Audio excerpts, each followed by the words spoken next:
The sun hung low over Willow Creek Estates, casting long shadows across manicured lawns and white picket fences that hid more than they revealed. Alex Harlan, a quiet software engineer in his mid-30s, wiped sweat from his brow as he lounged on his patio, nursing a cold beer after a grueling day of debugging code. His backyard was his sanctuary, a pristine pool sparkling under the late afternoon light, surrounded by tall privacy hedges that kept the prying eyes of the Homeowners Association at bay. Or so he thought. From the house next door, the unmistakable screech of Corinne Whittaker pierced the air. "Bradley, Madison, where are you little monsters?" Her voice was a weapon, honed from years of HOA board meetings where she ruled with an iron fist and a clipboard. Corinne was the epitome of suburban tyranny, perfectly coiffed blonde hair, yoga pants that screamed, "I have opinions," and a husband, Todd, who nodded along like a bobblehead in her wake. Their kids, Bradley 10 and Madison 8, were pint-sized versions of her, entitled, loud, and utterly oblivious to boundaries. Alex sighed, setting his beer down. He'd moved here 2 years ago after a messy divorce, seeking peace. But peace in Willow Creek meant navigating Corinne's endless rules, no visible trash cans, no unapproved flower colors, and absolutely no fun that might disrupt her vision of perfection. Last month, she'd fined him for a non-conforming mailbox. He glanced at his pool, the water still and inviting. He'd noticed a ripple earlier, dismissing it as wind. Big mistake. Unseen by Alex, Bradley and Madison had slipped through a loose board in the fence, giggling conspiratorially. "Mom's gonna flip if she finds out," Madison whispered, her pigtails bouncing. "That's why we don't tell her, dummy," Bradley shot back, stripping off his shirt. "This pool's way better than ours. Ours has that stupid cover Dad forgot to take off." They cannonballed in unison, water exploding like a geyser. Alex jolted upright, spilling his beer. "What the—" He rushed to the pool edge, heart pounding. There they were, splashing wildly, oblivious to the trespass. "Hey, kids, get out, this isn't your yard." Bradley surfaced, grinning defiantly. "Our mom says pools are for sharing, HOA rules." Madison laughed, dog paddling. "Yeah, community property." Alex's blood boiled. "No, it's not. Get out now before I call your parents." But as he leaned over, something caught his eye, a dark shape uncoiling beneath the surface, sleek and sinuous. His stomach dropped. He'd seen it before. A water moccasin, venomous and territorial, likely slithered in from the nearby creek during last night's storm. He'd meant to call pest control, but work had buried him. "Kid's seriously out, theirs." Too late, Madison shrieked as the snake struck, its fangs grazing her arm in a flash of scales and water. Bradley yelled, thrashing toward the edge. Chaos erupted, screams, splashes, the snake retreating into the shadows. Alex dove in without thinking, grabbing Madison and hauling her out. Her arm was already swelling, a red puncture mark blooming. Bradley scrambled out on his own, sobbing. "It bit me too, on the leg." Alex's mind raced. Venomous bite hospital now. He scooped up Madison, barking at Bradley, "Run home, tell your mom." As Bradley fled, Corinne's voice boomed from the fence. "What have you done to my children?" She burst through the gate like a hurricane, Todd trailing meekly. Her eyes widened at the sight. Wet kids, Alex dripping, Madison clutching her arm in pain. "You monster," Corinne snarled, snatching Madison. "You let them in your pool with a snake, I'll sue you into oblivion." Alex, adrenaline surging, snapped back. "They trespassed, I tried to warn them." But Corinne was already dialing 911, her face a mask of fury. Paramedics arrived in minutes, sirens wailing through the neighborhood. As they loaded the kids into the ambulance, Corinne turned to Alex, venom in her voice. "This is your fault. You'll pay for this."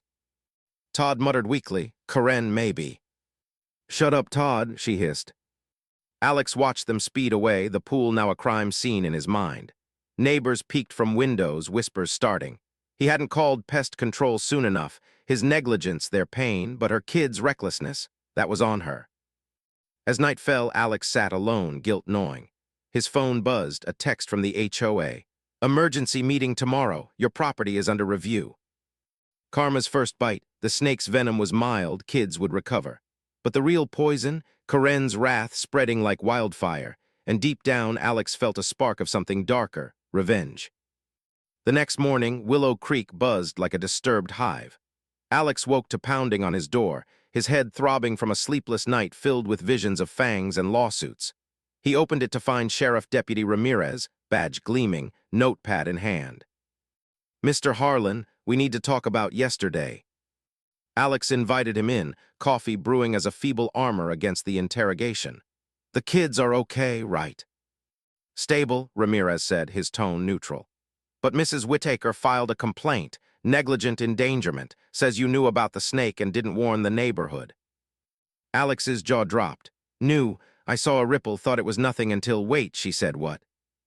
Ramirez flipped pages. "She claims you lured the kids in, revenge for HOA disputes." "That's insane," Alex exploded. "They jumped the fence, I have security cams." "Show me." Alex pulled up the footage on his laptop. Clear as day, Bradley and Madison sneaking in, diving gleefully. The snake's strike was a blur, but his rescue was heroic. Ramirez nodded. "This helps, but HOA's involved now. They're pushing for inspection." As the deputy left, Corinne's SUV screeched into her driveway. She stormed out, bandaged kids in tow, Madison's arm in a sling, Bradley limping dramatically. Alex stepped outside, unable to resist. "Glad they're okay." Corinne whirled, eyes blazing.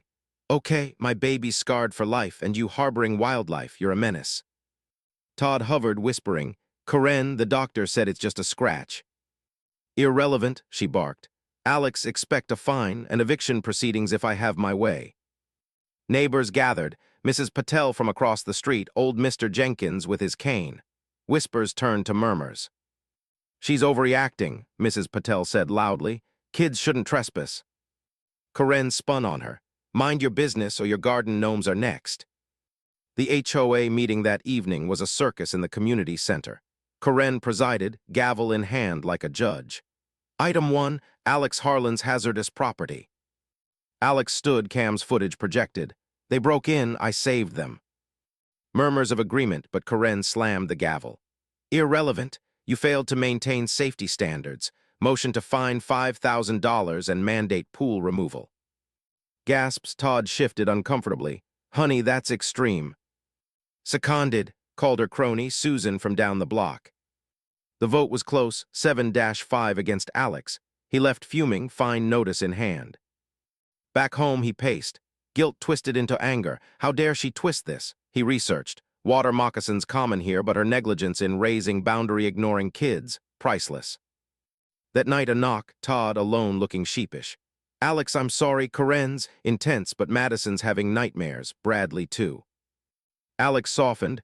"I get it, but this fine, it's ruinous." Todd sighed.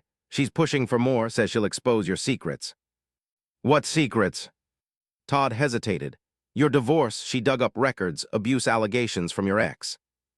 Alex's world tilted. Lies from his bitter ex dismissed in court, but mud sticks. As Todd left, Alex's phone rang, anonymous. "Watch your back, Corinne's not done." Heartbreak hit his past weaponized. But irony loomed, Corinne's perfect family, cracks showing. Todd's defeated eyes hinted at deeper misery. Part 3, the retaliation. Days blurred into a war of attrition. Alex paid the fine grudgingly, dipping into savings. Work suffered, bugs piled up as his mind replayed the incident. But he wasn't done fighting. He installed taller fences, motion lights, and more cams. Pest control confirmed. Snake gone, but these things happen in Florida. Corinne escalated.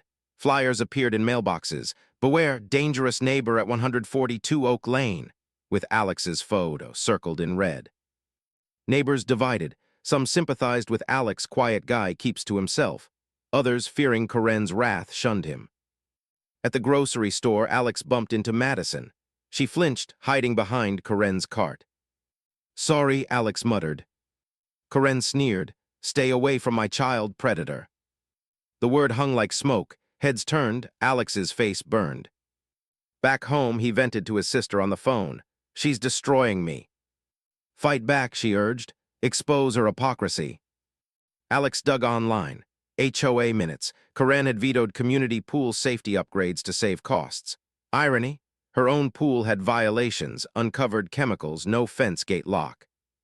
He anonymous tipped the county inspector. 2 days later, inspectors swarmed Corinne's yard. "Ma'am, this is non-compliant. Fine incoming." Corinne's scream echoed. "Who reported this, Harlan?" She confronted him at dusk, pounding his door. "You slimy bastard, this is war." Alex opened, calm. "Karma, Karen, your kids could have been hurt in your own pool."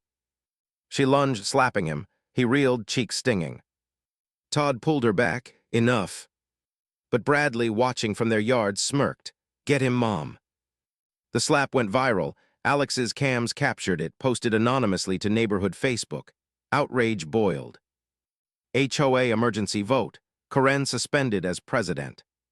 She seethed in her living room, plotting. "He thinks he's won? I'll ruin him." Todd pleaded, "Let it go. The kids are fine." Fine. Madison wakes screaming about snakes, and Bradley's leg scarred. But Todd's eyes hardened. "You push them to be adventurous. This is on you." For the first time, Karen faltered. Heartbreak cracked her facade, her family's fractures exposed. Yet twist that night, Alex found his car tires slashed. No proof, but he knew.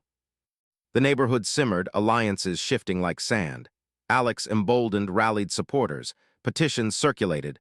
Reform HOA, end tyranny. Karen, demoted but not defeated, worked shadows. She hired a PI, unearthing Alex's ex's affidavits, twisted tailies of temper. At the next meeting, she presented them. "See, he's unstable." Boos mixed with gasps. Alex defended. "Dismissed lies, check court records." But damage done. Job leads dried up, clients whispered. Emotionally, Alex cracked. Nights alone, he drank, regretting the move here. Why me? Meanwhile, Karen's home fractured. Todd packed bags. "I'm done being your puppet." She begged, tears real for once. "For the kids." "The kids need a sane mom," he said, leaving. Bradley and Madison watched, confused. "Dad's gone because of the snake man," Madison whimpered. Karen's rage refocused. She sued Alex for emotional distress. Court day, tense, packed gallery. Alex's lawyer shredded her case, trespass evidence ironclad. Judge ruled, "Dismissed. Mrs. Whitaker, control your children." Justice served. Karen stormed out, humiliated. But irony, outside, Bradley confessed to a friend overheard by Alex. "Mom told us to jump in, said it'd teach him a lesson." Shocking twist set up. Alex confronted her privately. "You sent them." She denied, but eyes betrayed. "Prove it." Weeks passed, wounds festering. Alex, vindicated but scarred, considered selling. Neighborhood healed slowly, new HOA president fair. Karen, divorced now, isolated. Kids in therapy blaming her. One stormy night, Alex heard screams from her yard. He rushed over, Madison in their pool thrashing, another snake. No, cramp from overswimming. Karen frozen, panicking. "Help." Alex dove in, saving her again. Hospital, Madison okay. Karen broke down. "Thank you, I'm sorry I pushed them that day, jealous of your peace." Confession poured, her life's facade crumbling. Alex forgave, sort of. Actions have consequences. Karma full circle. Karen stepped down fully, moved away. Alex found peace, pool snake-free. But final twist, as she left, Todd returned for Alex's sister. New beginnings from ashes. Neighborhood thrived, lessons learned in venom and redemption.